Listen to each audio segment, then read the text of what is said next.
Case 1. Willie Bosket. The 1978 subway murders.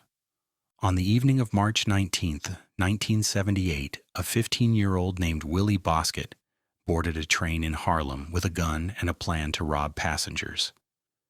During that robbery, he shot and killed a man named Noel Perez on the train near the Harlem 148th Street terminal. 8 days later, on March 27th, he returned with an accomplice and targeted another passenger, Moises Perez, no relation to the first victim, shooting him dead in a second subway robbery.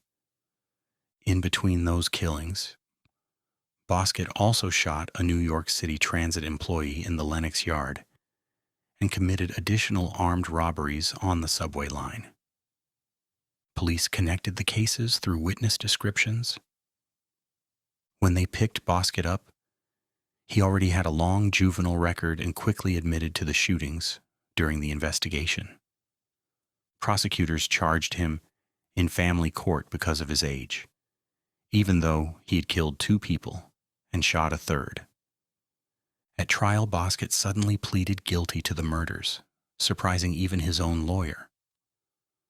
Under the law at the time, the judge could give him no more than 5 years in a youth facility, despite the multiple killings and robberies. The tabloids seized on the case and labeled him a symbol of a broken juvenile system. Public anger pushed lawmakers to pass New York's Juvenile Offender Act, letting the state try some defendants as young as 13 as adults for serious felonies like murder. Though Bosket only received a 5-year sentence for the train murders, he has never been released. While in custody, he would continue to commit violent offenses. He assaulted guards and other inmates, eventually being sentenced to 82 years to life, and remains in prison today. Case 2. Ricky Kasso. The Northport Woods killing. On June 19, 1984, a group of 4 teenagers gathered in the woods in Northport, Long Island, to get high and hang out. Among them was 17-year-old Ricky Kasso, known around town for heavy drug use and frequent run-ins with police.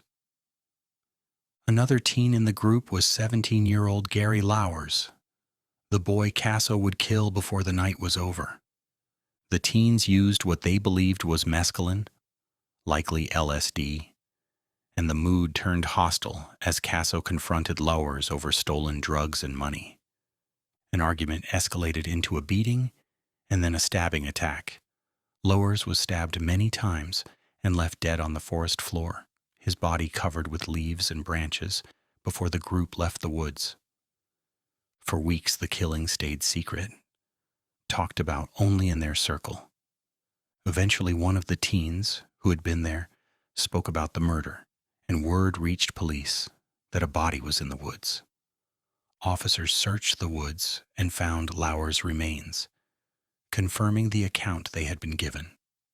Kasso was arrested and charged with murder, while another teen initially faced charges, and a third cooperated.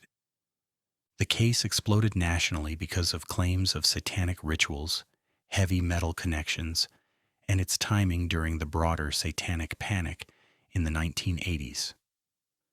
Before the case could go to trial, Kasso took his own life in jail, leaving Lowers' family without a full courtroom account and closing the criminal case without a conviction.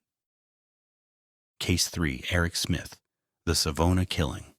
On August 2, 1993, at around 11 a.m., Derek Roby's mother walked to a park in Savona, New York, to pick up her 4-year-old son from day camp, and was told he had never arrived. Minutes earlier, she had watched him leave home alone for the short walk, something he had done before. When staff said they had not seen him that morning, she reported him missing, and police began searching the area. Officers and volunteers fanned out around the route Derek would have taken. After several hours, they found his body in a small wooded area near the path to the park. Investigators determined he had been lured off the sidewalk and killed there. The discovery stunned the small community and drew state investigators and national media attention because of the victim's age. For days, police interviewed local residents and children about anything unusual that morning. 13-year-old Eric Smith, a local boy who'd been riding his bike to the same day camp, became part of those interviews.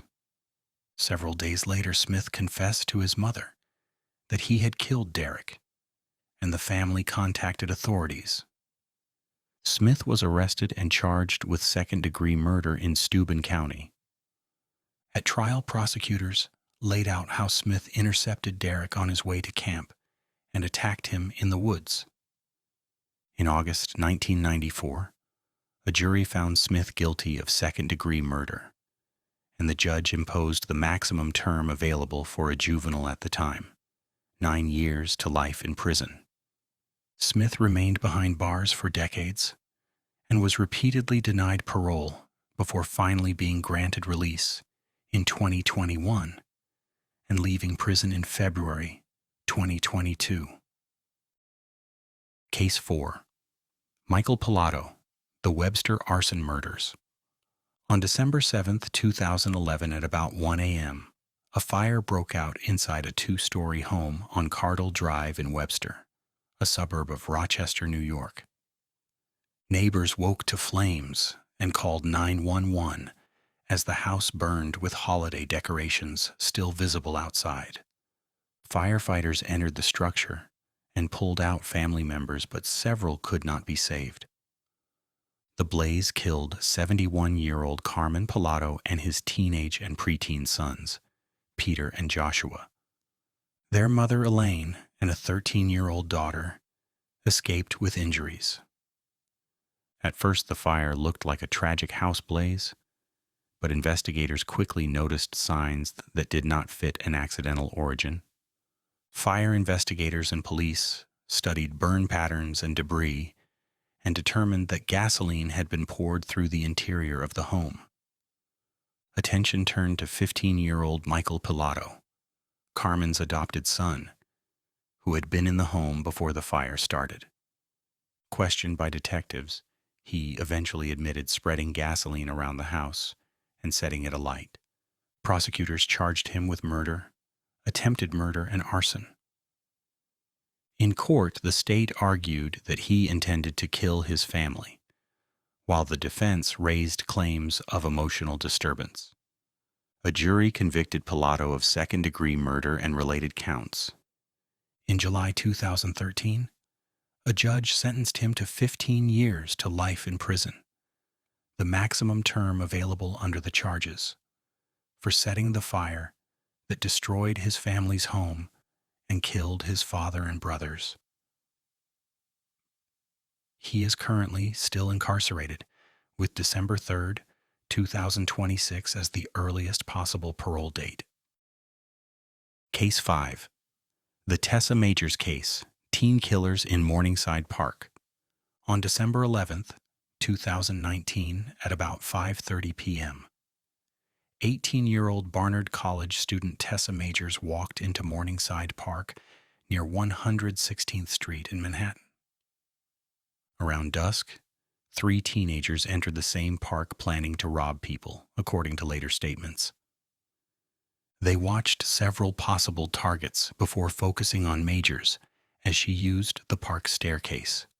On the steps near Morningside Drive, the teens confronted her and tried to take her phone and other items. A struggle followed as Majors resisted the robbery. During that fight, she was stabbed repeatedly with a knife and seriously wounded. Majors managed to climb the stairs toward the street, but collapsed near the top. A campus security guard and others called 911 when they saw her bleeding. Responding officers and paramedics took her to Mount Sinai Morningside Hospital, where she was pronounced dead. Investigators recovered surveillance footage, took statements from witnesses, and soon identified 3 suspects, all under 15 at the time. An unnamed 13-year-old was arrested first and later admitted his role in the robbery. 2 14-year-olds, Luciano Lewis and Rashawn Weaver, were later arrested and charged as adults. The 13-year-old ultimately pleaded guilty to first-degree robbery and received an 18-month juvenile sentence. Lewis pleaded guilty to second-degree murder and robbery and received a life-term sentence with the possibility of parole after 9 years.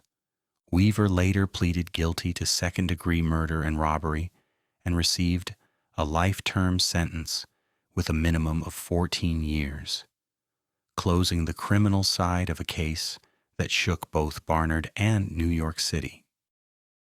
Case 6. Brandon Clark, the Bianca Devins murder.